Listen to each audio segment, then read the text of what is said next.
Hello everyone, you are all welcome to lecture number 679, and today's topic is actually tips how to write proposal and synopsis of the thesis. So once you are aiming, you are planning for a research study, first thing is that you have to propose your research. That is called research proposal, and your proposal should be supported by your synopsis. So the incoming new research students should understand the meaning of proposal and synopsis. Actually, your thesis proposal is your planning. Simply, you are hoping, you are planning to do some research work, and your synopsis is the summary of your abstract of your proposal in 500 words or in one page for readers, so that quickly they can analyze and they can understand. There is no need to go through your detailed proposal that may be in 30-40 pages. So that is the meaning of synopsis. And once you are writing proposal, in proposal, what title you have chosen for a research study and your aim and objective, it should be in line, aligned. And if it is not aligned, your aim objectives to your title, it is having some problem. And I have already told you, aim means it is thinking. It has broad meaning. It is not action. You are aiming. For example, aim means you are collecting Acacia arabica flower. So the collection of Acacia arabica flower is your aim to do the research study.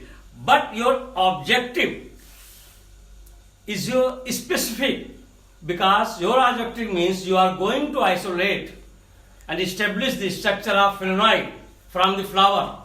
So that requires action, scientific experimentation. That is the meaning of objectives. So your aim is broad. Aim means it is you're just thinking, it is not yet action. And objectives means it is very specific and it is the action. And then you have to write the introduction. Introduction you have to write, that is in line of your research study, and it should be covering your aim and objectives, that how and why, what are the problems you are going to face, you are going to do this research. So all these things, tips I have given here for the students who are going to write their proposal. Why it is very important to understand proposal and synopsis? Because your proposal and thesis, first it will go through your departmental postgraduate committee, where the experts will go through it, and if it is not properly written, it will be rejected at department level, and from that department level then it will go to PG board, that is PG school, university senate level. And if there is problem of mismatch of all your research study in proposal is badly presented, then it will be rejected. So in that case, some students they lose almost 1 year or 6 months, because 2 times, 3 times it is rejected. Sometimes their title is not correct, sometimes their aim and objectives are not correct. So that's why before submitting your proposal and synopsis, please check it thoroughly and show it to experts, so that everything is okay. And that's why I thought that let me give you some tips how to write proposal and synopsis, and what is the meaning of these proposal and synopsis. So here I have given tips for research proposal and synopsis of the thesis. Number one, the thesis proposal is the plan of your research. Very simple. You are planning, you are proposing. That is your proposal of the thesis. It is reviewed by the departmental committee of experts, and you are required to present the synopsis to support your proposal. So you are required to write the synopsis in 500 words. It should not be more than one page to support your proposal. Number two, synopsis of the proposal. What is the synopsis of the proposal? The synopsis must provide the reader with a rapid assessment, quick assessment of your proposal. That's all. Why? Because it is given in 400-500 words in one page for rapid assessment rather than going through 30 or 40 pages of your proposal. So we write synopsis just for rapid assessment of the proposed research. The synopsis should not be more than 500 words and at the most a page long. But still there is flexibility in the sense that it is as per postgraduate school guidelines. Some of the postgraduate school guidelines, they allow even up to 2 pages. But strictly speaking, it should not be more than 1 page and it should be within 500 words. Only then it has real meaning of quick assessment just by looking one page. Then number 3, aim and objectives.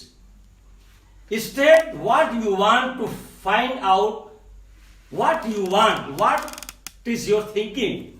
That is aim. What you want to find out.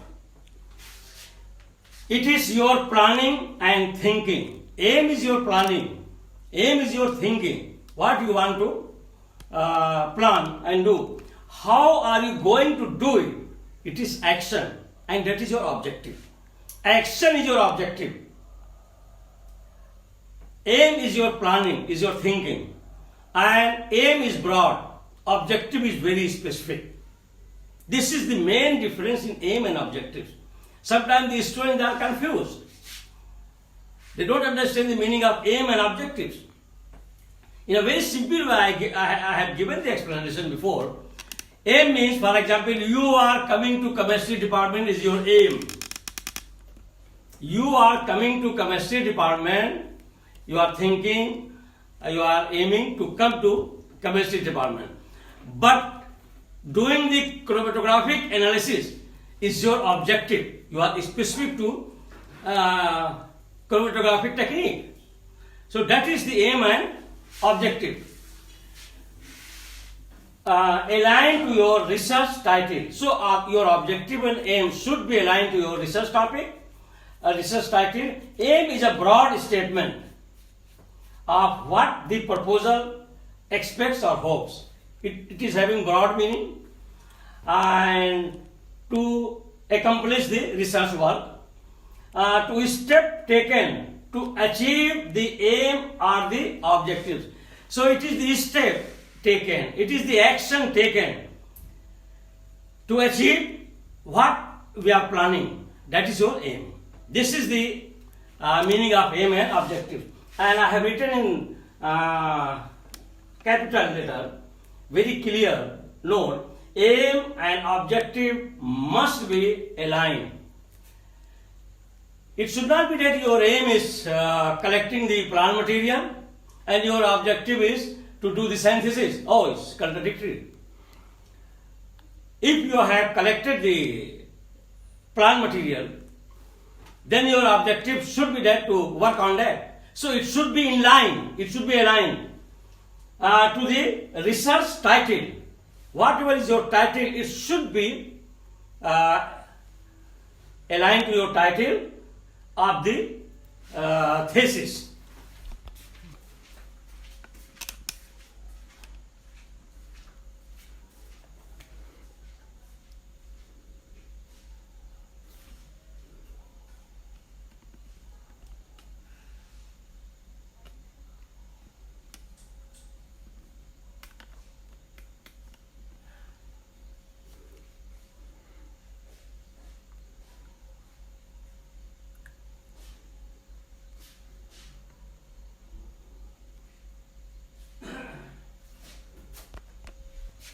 So number 4 is that is introduction.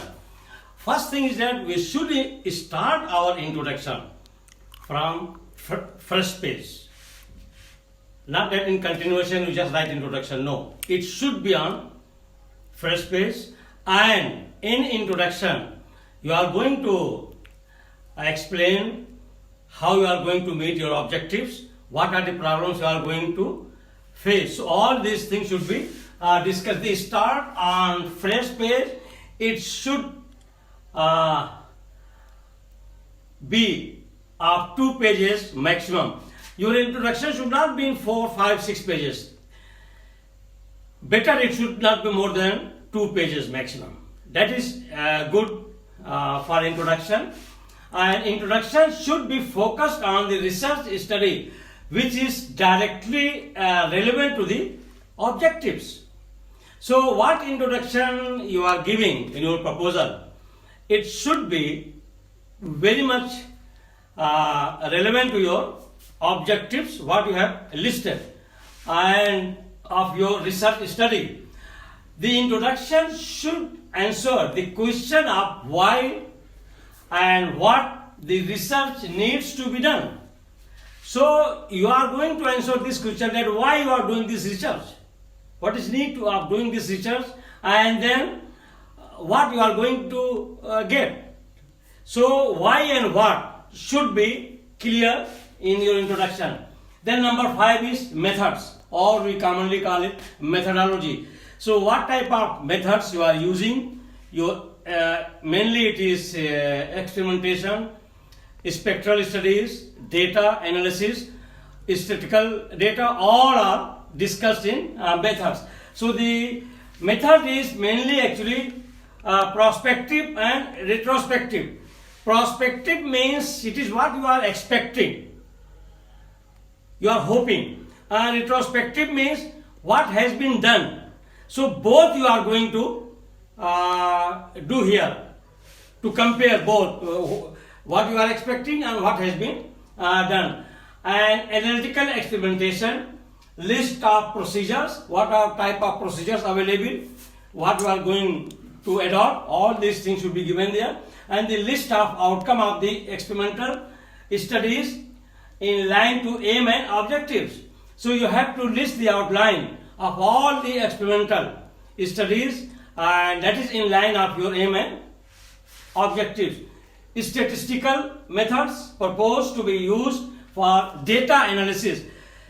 So that you have to give in methods. Number 6, literature review. Literature review is very important section of your proposal when you are proposing, because here you are going to contradict, you are going to accept your proposal, that what you are proposing, and that's why it is very important. Literature review means old and new and present research work, and to compare it, to contradict it. This section is the most important part of proposal of the thesis, and this section should answer the questions. A, what is current knowledge about the research study? So what study you are going to do? What is the current position? How much knowledge you can get from the current publications, research papers? B, in what ways the research problem is proposed by other, and what are the results?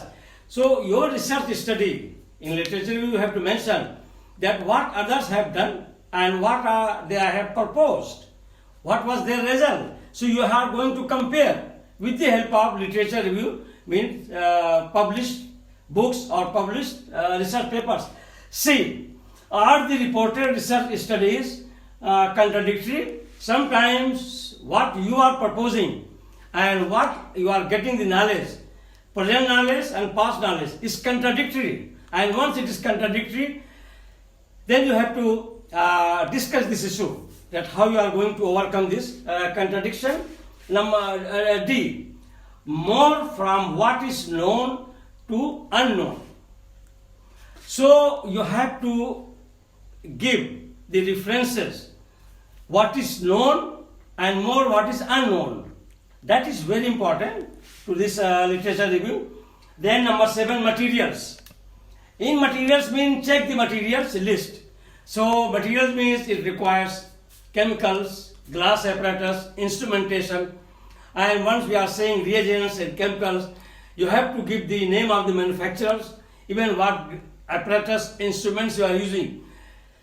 You have to mention their manufacturer, and even for chemicals, whether it is BDS, whether it is EMARC.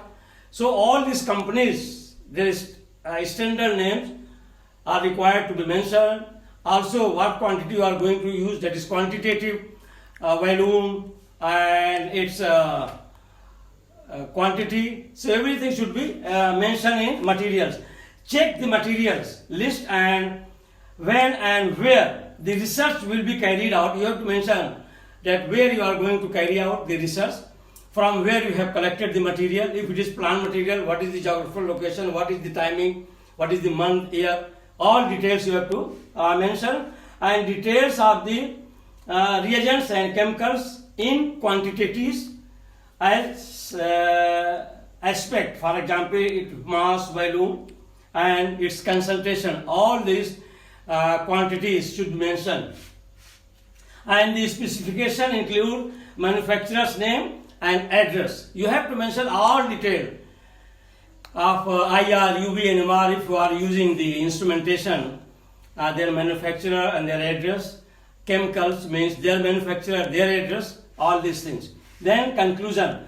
This section usually be very short and summarize what you have done. The very significant thing you should mention in conclusion, and after reading the conclusion, people should be excited to go through the research work so that they can also plan in future. So it should be in summary and short. Acknowledgement. Actually, acknowledgement section, this is my experience I am sharing, that many students, they bring religion, that I am writing in the name of God, in the name of Allah. Please, it's my personal view. I am also religious. By practice I am Muslim. But I don't believe that bringing religion in acknowledgement is proper.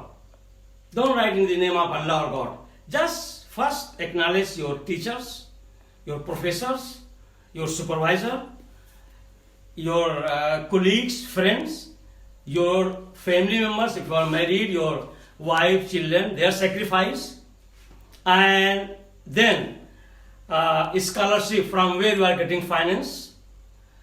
So all these things should be acknowledged. Acknowledgement is a very personal thing to you. So that how the acknowledgement should be written. You are going to acknowledge those people who help you scientifically, financially, socially. That's why you could do the work. So that should be the acknowledgement. So the acknowledgement, you may dedicate this page to your teachers, to your supervisors, to your family members, to your technical staff, and also the financial sources from where you are getting the money to support your research study.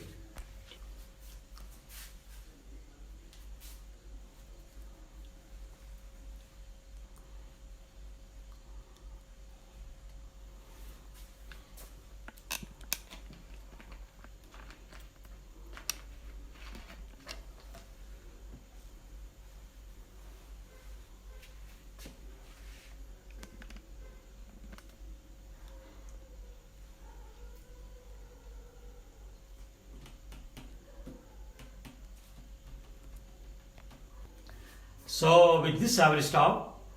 Thank you very much for watching the lecture. And here, this is my last lecture on thesis, proposal, synopsis, and what are the components and elements. I have already discussed in detail.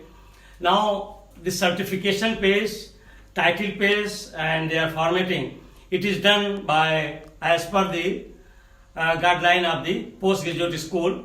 Certification page simply is to certify that this work is original and it is done in chemistry department.